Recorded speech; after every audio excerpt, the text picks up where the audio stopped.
Hola, volvemos a las pantallas de Mancha Centro Televisión después de la pausa de Semana Santa y traemos un programa cargado de contenidos. Para empezar hablaremos aquí en plató con una joven vecina de Alcázar de San Juan que nos presenta su libro. También tendremos un reportaje de uno de nuestros pintores alcazareños más famosos, Antonio Fernández Molina. Y para terminar, les hablaremos de la última actividad de la Asociación Protectora de Animales Animalcázar. Empezamos con nuestro sumario. Hasta finales de mes se puede visitar en la Galería de Arte Marmurán una interesante exposición de Antonio Fernández Molina.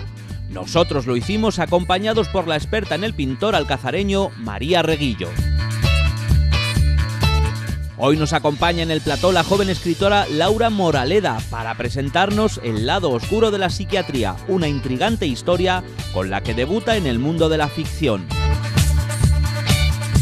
Y conoceremos algunos de los perros de Animalcázar gracias a la perronada, una actividad que la Sociedad Protectora realizó para visualizar a sus animales. Bueno, pues como les decíamos al principio del programa, ya tenemos aquí a esa joven escritora que nos quiere presentar su obra.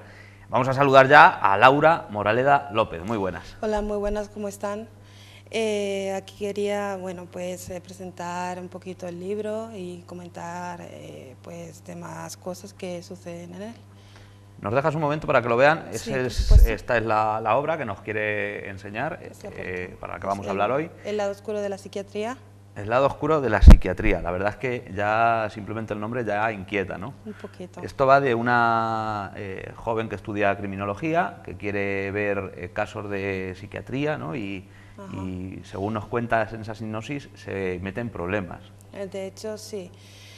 De hecho, acaba ingresada en un hospital psiquiátrico a manos de un psiquiatra un poco, por así decir, que le tenía algo de envidia a ella o no quería que ella llegara a destapar esas negligencias que él estaba provocando en ese hospital.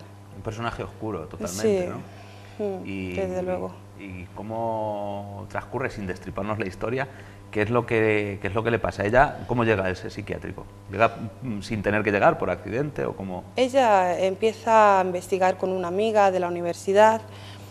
Su amiga de la universidad acude urgentemente a su casa de ella, con lo cual ella le empieza a comentar investigaciones que también ha hecho, que a ella le pueden interesar porque ella estaba en ese caso metida ya. Por oídas, rumores y por el jefe que le asignó ese caso, ¿no? Entonces ella, al meterse tanto en ese caso, pues como digo, se buscó esos problemas, pero al final logró salir con un pequeño final en el cual en el final no lo vamos a revelar, evidentemente. Además nos dices que continuará, o sea que tienes previsto que esta historia continúe, ¿no? Esta historia continuará y será de más páginas. Como dijo este hombre, en los frascos más pequeños se esconde el mejor perfume. Espero que sea así, que a todos les guste, les encante esta obra. Y siguientemente estoy terminando otra que se llama El misterioso caso del ente oscuro. Es una novela totalmente de ficción, bueno, algo de terror también tiene, que sacaré más o menos en junio o así. Bueno, Laura, cuéntanos, porque nos decías que es tu primera obra así publicada, aunque con 14 años ya tuviste una primera experiencia, ¿verdad? Sí. Quiero dar las gracias desde aquí a todos los que me han apoyado, a mi familia sobre todo, a mi pareja. Quiero dar todo mi cariño a esas personas que siempre me han respetado, me han ayudado. Cuando yo estaba en Azuqueca de Henares, me acuerdo de mi tutora que me dijo que me aconsejó y me regaló mi primer diario para escribir. Y se lo agradezco de todo corazón para toda la vida porque ella me enseñó el arte de la escritura. Siempre hay alguien que nos introduce, ¿no? Que nos ayuda a empezar. Sí. Y esa ayuda es importante, fundamental, ¿no? Porque todos los grandes artistas tienen un primer momento, ¿no? Si alguien no les hubiera empujado, a lo mejor hoy no tendríamos esas obras. Exacto. Bueno, cuéntanos también cómo te interesas por este tema concretamente, por ese lado oscuro de la psiquiatría, como se llama tu obra, tu libro, y cómo llegas a decidirte a escribir algo así. Sí. Meses atrás, años atrás, incluso. Bueno, de hecho voy a decir la verdad porque todo el mundo me conoce, todo el mundo que me esté viendo, o la mayor parte de la gente que me esté viendo me conocerá. Y bueno, ellos saben que yo he estado en tratamiento por el fallecimiento de mi padre hace unos años, que aún estoy intentando superar.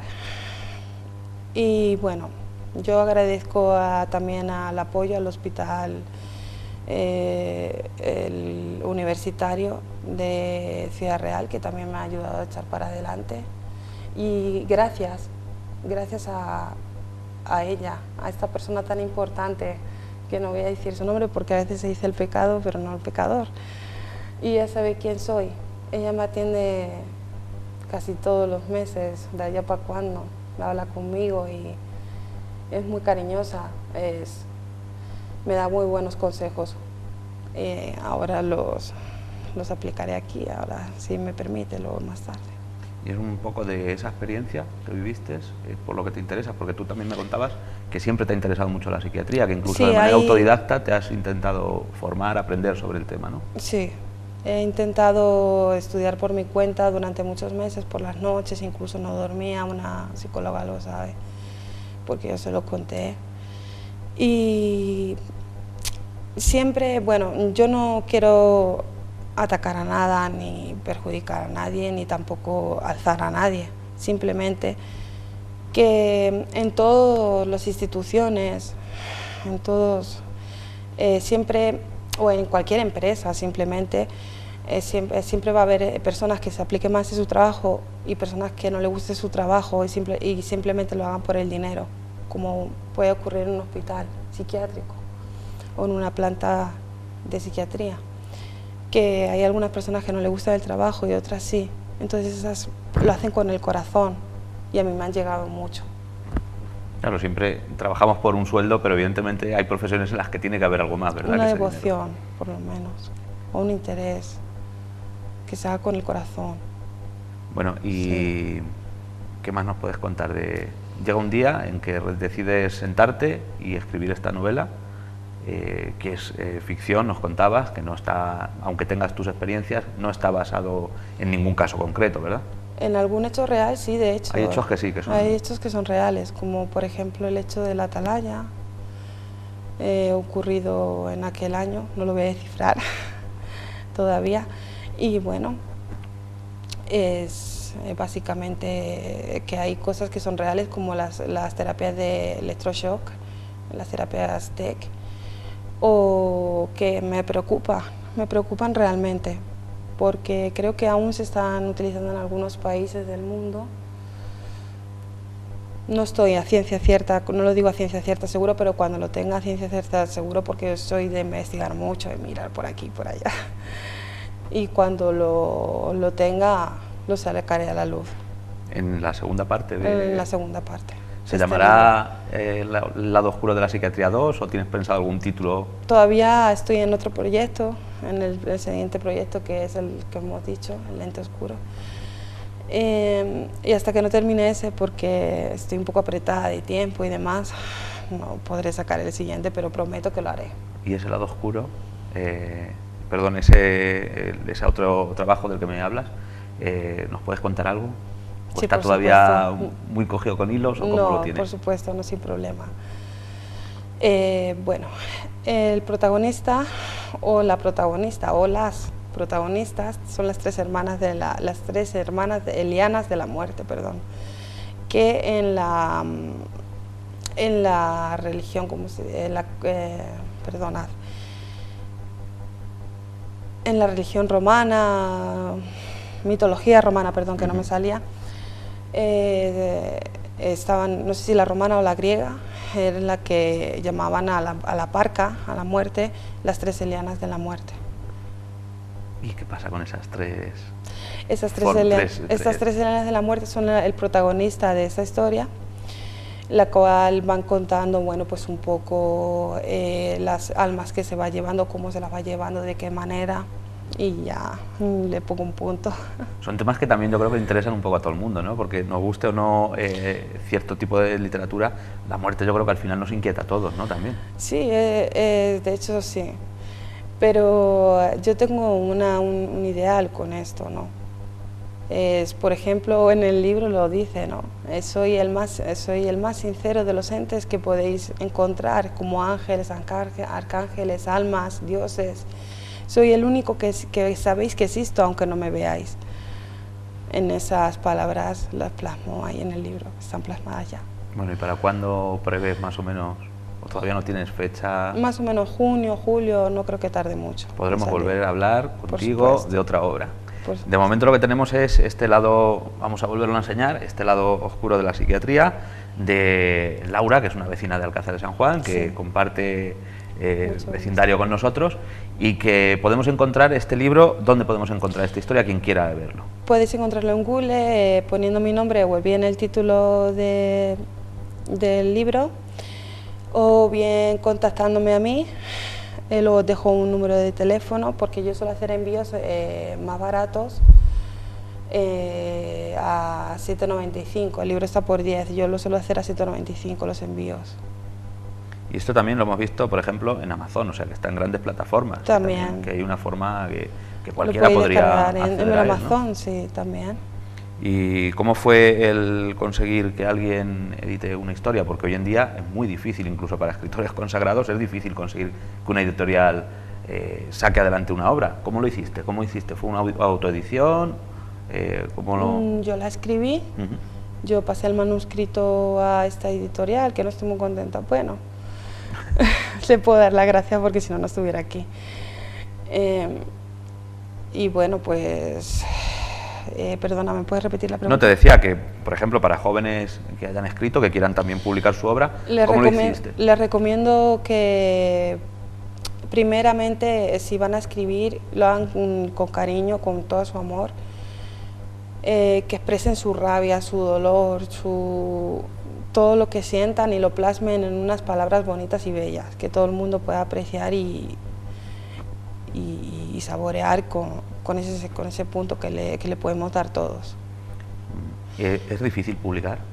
No, no es difícil publicar, siempre y cuando... Mira, mi hermano siempre, Rubén, dice, y es verdad, porque yo por experiencia propia también lo he visto, y dice, hace más el que quiere que el que puede.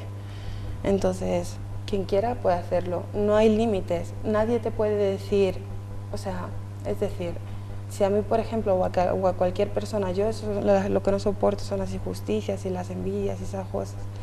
Porque, por ejemplo, a una persona le dicen, tú no puedes llegar aquí, tú no puedes llegar hasta esa montaña donde has dicho caminando, está muy lejos, hay mucha lluvia, no sobrevivirás. Es una metáfora, pero para que me lo entendáis, en la vida se pueden conseguir muchas cosas. En la vida puedes conseguir todo lo que te propongas, simplemente tú quieras hacerlo, lo hagas con todo el corazón y no haya barreras. No puedes permitir que alguien te diga que no puedes hacer eso, porque esa persona lo único que quiere es que no lo hagas, porque no quiere verte llegar hasta ahí, hasta arriba. Bueno, y si llueve, pues nos ponemos un chubasquero y seguimos, y un ¿verdad? paraguas o cualquier cosita. Bueno, Laura, pues de verdad, te deseamos lo mejor con esta obra y con la que tienes preparada, que también se nota que la estás preparando con mucha ilusión. Sí. Y te agradecemos mucho que vengas aquí, sobre todo porque nos gusta tener ejemplos, ¿no?, de gente, porque habrá mucha gente que escriba en su casa y nunca se haya decidido a publicar. Yo los animo, desde luego que sí, porque es una experiencia muy bonita la escritura y ahora la gente, sobre todo los jóvenes, hay en esta generación muchos jóvenes pues les gusta más la música, les tiran más a otras cosas, la fiesta, las drogas, y yo les aconsejo que, como dice el anuncio, ese que ponía muchas veces, cuanto más hagas, cuanto más trabajes, cuanto más construyas, menos espacio le dejarás a las drogas. A las drogas y cualquier cosa que no merezca la pena tener en nuestra vida. Que no merezca la pena en la vida, claro. No solo las drogas. Bueno, pues enhorabuena por tu libro y por tu vitalidad, porque La verdad es que da gusto hablar contigo, transmites una positividad enorme y da ganas de hacer muchas cosas. Y que tengas mucha suerte. Ojalá te quedes sin ejemplares. Vale, gracias. Claro. Pues un saludo a todos y gracias por haberme tenido aquí. Gracias a ti.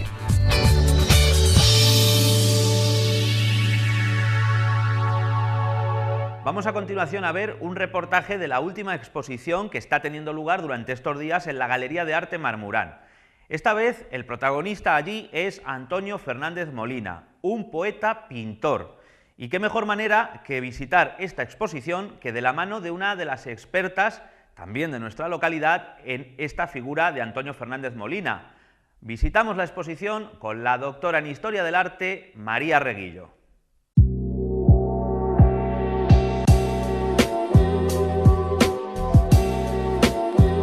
Esta exposición la hemos dedicado a Antonio Fernández Molina, que antes de nada quiero darle las gracias a su hija Esther Fernández, porque sin ella no hubiera sido posible realizar esta exposición, y ya al mismo tiempo también a María Reguillo, que nos ha hecho el prólogo y bueno, es otra estudiosa de Fernández Molina y también se lo agradecemos.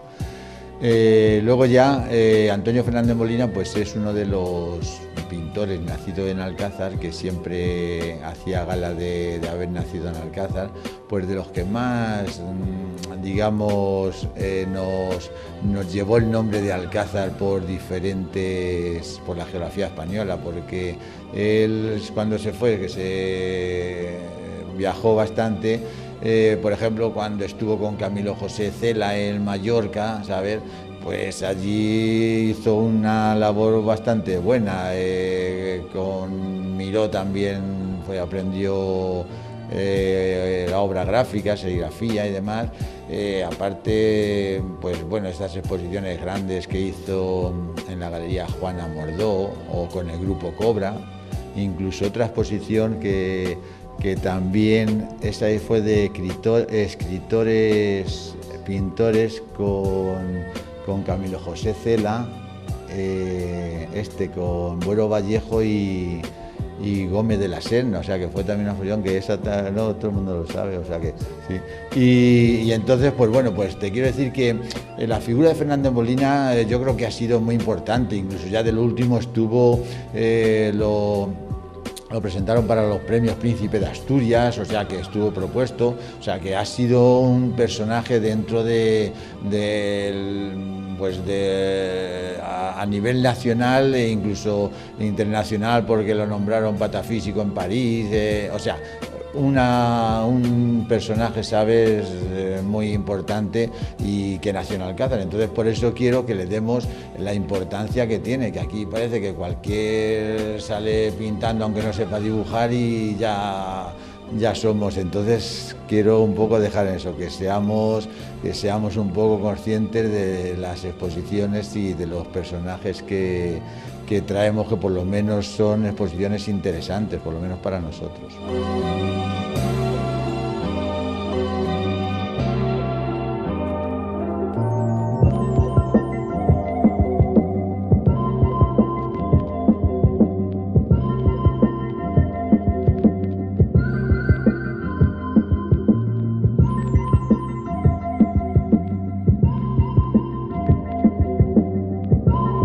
En esta exposición, pues, la muestra de la obra plástica de Fernández Molina, un artista muy singular, poco conocido para lo que realmente se merecía, y un poco para ahondar en lo que es la obra plástica, explicar que es una obra testimonial, porque él dice que en su obra encuentra una autoconfesión.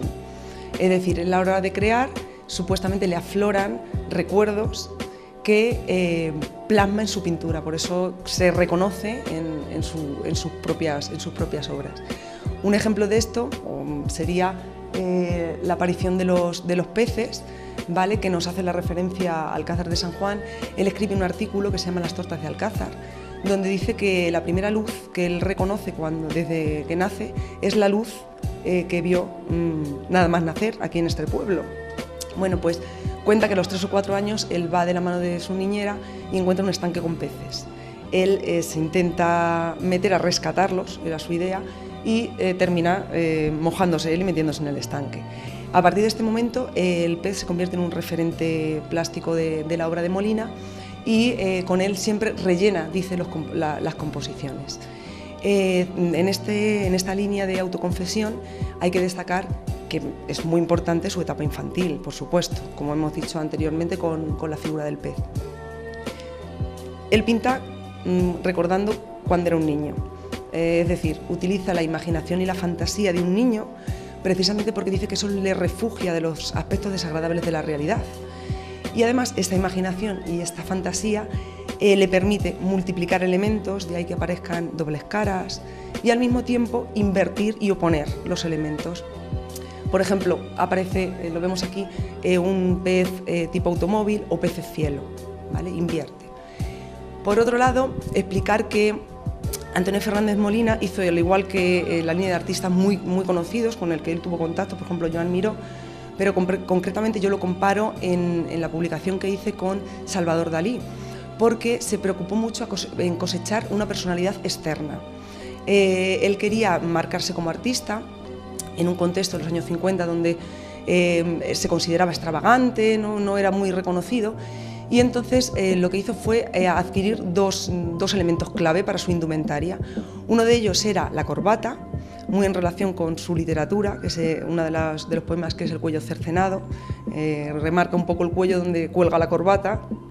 Y por otro lado el sombrero. El sombrero se convierte, bueno, en el referente más importante, uno de los más importantes en la pintura y en los dibujos de Fernández Molina. Él conoce a Carlota Cuesta en una exposición y esta artista lleva un sombrero. Entonces lo que él hace es cambiarle una de sus obras por el sombrero. Y a partir de este momento pues utiliza el pez como sombrero, los sombreros en casi la mayoría de sus obras.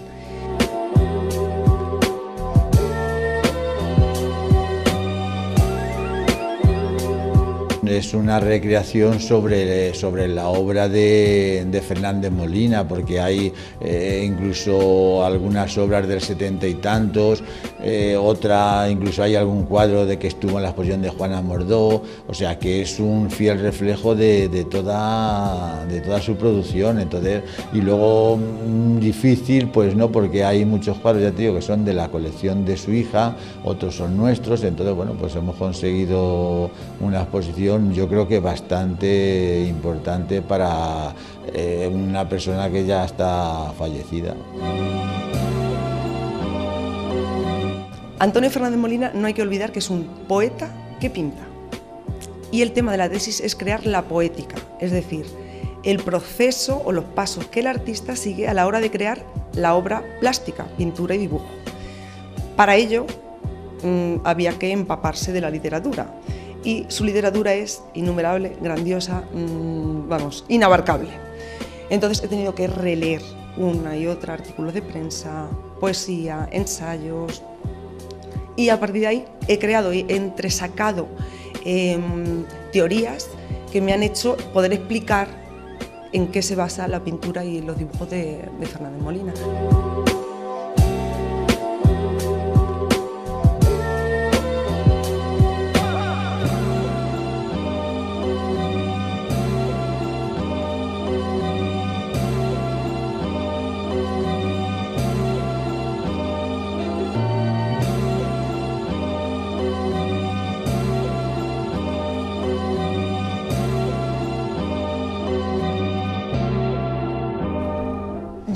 He remarcado este cuadro precisamente porque hay muchos elementos, todos los cuadros, ¿vale? Pero me ha llamado la atención el cuadro Ojo, hijo mío, ¿verdad? Que representa este rostro, me recuerda mucho a la inspiración que tiene Molina de los dibujos de García Lorca, donde se ve una evolución en la figura humana.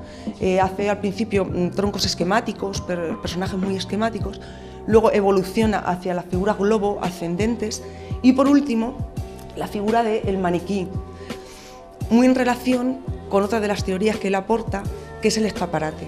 Él siempre daba mucha importancia al escaparate porque pensaba que él quería mostrarse siempre en un escaparate, y entonces la figura del maniquí como escaparate, publicidad, personalidad externa están muy relacionados. Por otro lado hace alusión, además del pez, el tipo sombrero, los rostros, a la gallina, que dice en su literatura: es la gallina que en muchas ocasiones me estimula a picotazos. Entonces era lo que a él le faltaba, ese estímulo último y final para poder representar en su obra.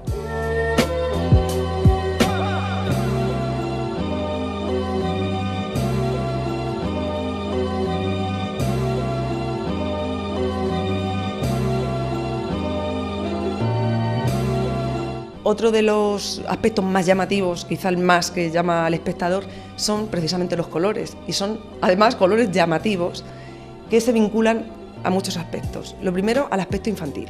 Él es un niño y, como todo niño, le resaltan los colores primarios, llamativos, chillones. Por otro lado, en este cuadro, y lo hablaba con Ángel, se ve mucho la referencia a los colores de Joan Miró, con el que él comparte horas y horas en Mallorca, y luego, aparte de eso, los colores están descontextualizados, es decir, colores que no tienen por qué ir en el propio objeto. Esto nos vincula mucho al arte fauvista. Recordemos, por ejemplo, la obra La línea o la raya verde de Matisse, que hace un rostro de color verde, y entonces le vincula al fauvismo. Por otro lado, también le vincula al arte ingenuo y naif, que son esos colores infantiles, llamativos, vivos. Él siempre dice que hace, no solamente en sus dibujos, sino también en su pintura, incorpora números en libertad, y están muy relacionados con la música y con saltarse las reglas pictóricas del momento. Tomaba una frase de Picasso que decía: la ortografía es el taporrabos de las vergüenzas de la literatura, decía, y entonces él intenta hacer lo mismo, buscar números en libertad, letras en libertad, que rompan un poco lo que son las reglas de la pintura o del estilo, ¿no?, del momento.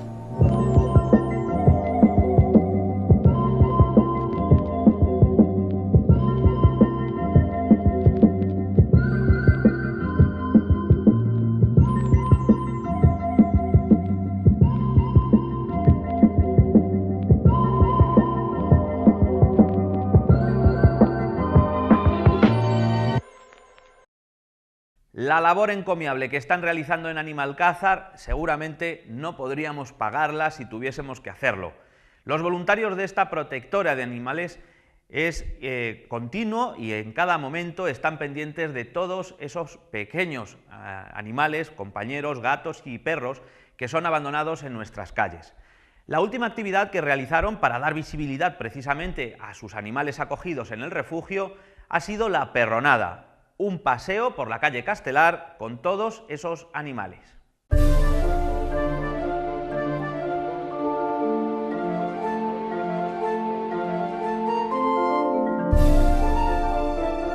Unos 50 perros de los más de 100 que hay en el refugio de Animalcázar participaron en un recorrido desde la calle Emilio Castelar hasta la Plaza de España en la denominada Perronada. Una actividad que pretende hacer visible la situación de abandono en la que viven muchos animales de nuestra ciudad y que, gracias a esta protectora de animales, tienen una segunda oportunidad. Esta actividad se llama, llevamos desde el principio haciéndola, desde los primeros días, se llama Perronada y es pues una concentración de todos nuestros animales, de nuestros perros. No han bajado todos, pero casi todos. Lo que pretendemos es concienciar, fomentar la adopción y también pues un poquito que la gente colabore con la protectora a través de las huchas y que nuestros perros pues sean visibles a la ciudadanía.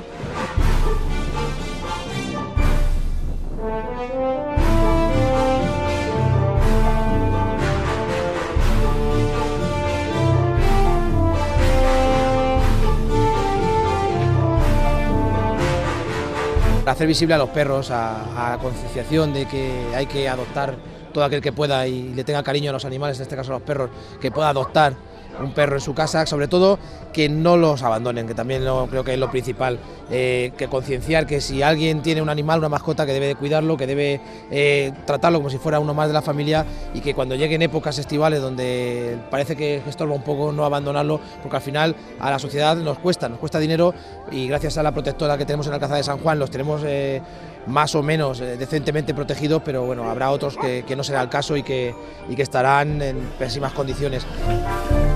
Animalcázar actualmente se hace cargo de unos 150 animales recogidos entre perros y gatos, la mayoría de ellos abandonados en nuestra ciudad y carentes de microchip. Pues bueno, ahora mismo tenemos unos 150 animales recogidos entre la protectora y casas de acogida, nuestra deuda veterinaria más de 20.000 euros, ayudas recibimos poquitas, de los ciudadanos, los socios, lo poquito que ponemos nosotros. Y bueno, estamos ahora a ver si el Ayuntamiento también ofrece alguna, que ya nos hemos reunido con el concejal de Medio Ambiente, a ver si podemos hacer alguna colaboración entre ellos y nosotros. Detrás de cada abandono hay una historia particular. Gloria nos cuenta la de Horus, mascota de una anciana de 90 años que ya no podía seguir cuidándolo y que a punto estuvo de ser sacrificado. La tenía una niña en Villafranca y resulta que por circunstancias personales, supongo que laborales, la dejó en casa de la abuela. Y la abuela tenía casi 90 años. Entonces la mujer no podía, porque el perro es un perro fuerte, se enredaba en ella, entonces lo tenía en un patio y la mujer cada vez que le daba de comer pues sufría alguna caída, hasta que ya servicios sociales decidieron sacrificar al perro y el perro tenía fecha de sacrificio. Entonces nos enteramos de esta historia que nos conmovió mucho y lo sacamos de ahí y desde entonces está en Animalcázar, es nuestro Horus.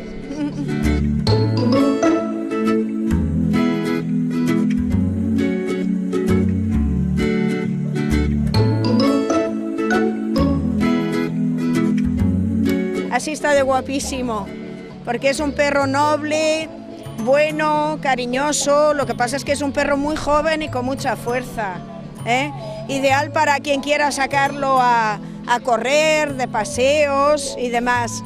Claro, para la anciana no era, pobre mujer, bastante hacía con cuidarlo. Esa es la historia de nuestro Horus.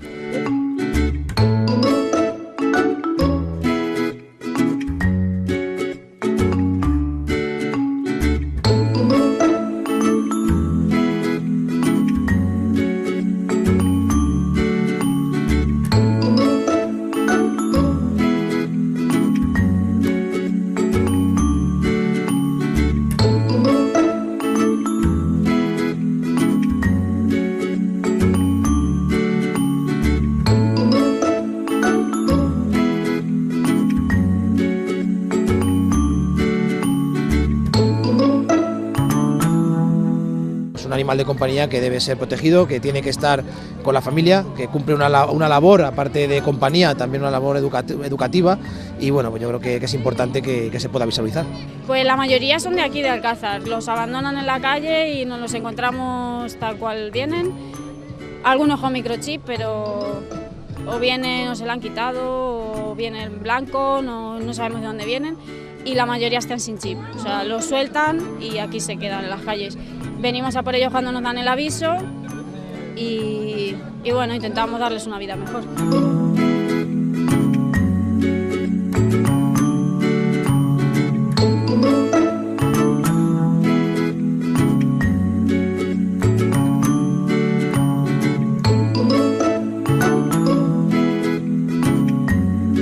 Todos los animales pasan un periodo de cuarentena de unos 21 días por el tema de que puede traer cualquier enfermedad o que se puede contagiar a los demás perros. Una vez que pasan los 21 días ya los empezamos a vacunar, les ponemos el microchip y ya la gente se puede fijar en ellos y venir a adoptar. El protocolo que seguimos es siempre hacer un cuestionario antes de que se lo lleven para conocer a la familia, los conocemos bien y bueno, pues cuando los adoptan hacemos un contrato de adopción en el que pues, está prohibido maltratar, abandonar y todo esto. Se ofrecen a que les hagamos seguimiento, que de vez en cuando preguntemos por ellos y es obligatoria la esterilización. Para nosotros es lo más importante. De hecho, todos nuestros animales están esterilizados y tienen la edad.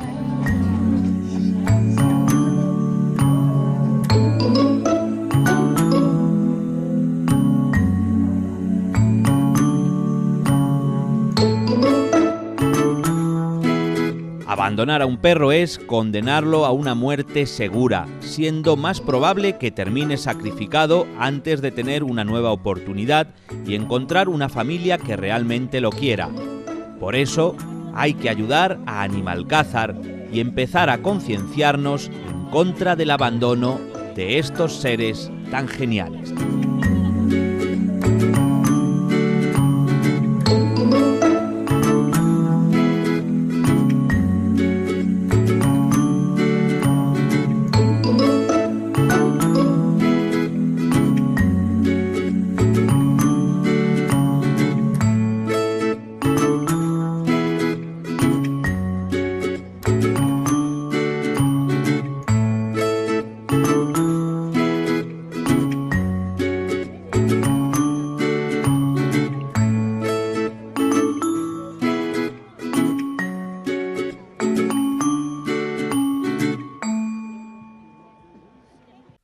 Bueno, pues nos despedimos ya por esta semana aquí en Hoy en Alcázar. Volveremos la semana que viene con más contenidos. Espero que el programa de hoy les haya gustado y recuerden que pueden encontrarnos en las redes sociales, tanto en Facebook como en Twitter, para cualquier sugerencia o pregunta. Nos vemos dentro de 7 días. Adiós y gracias.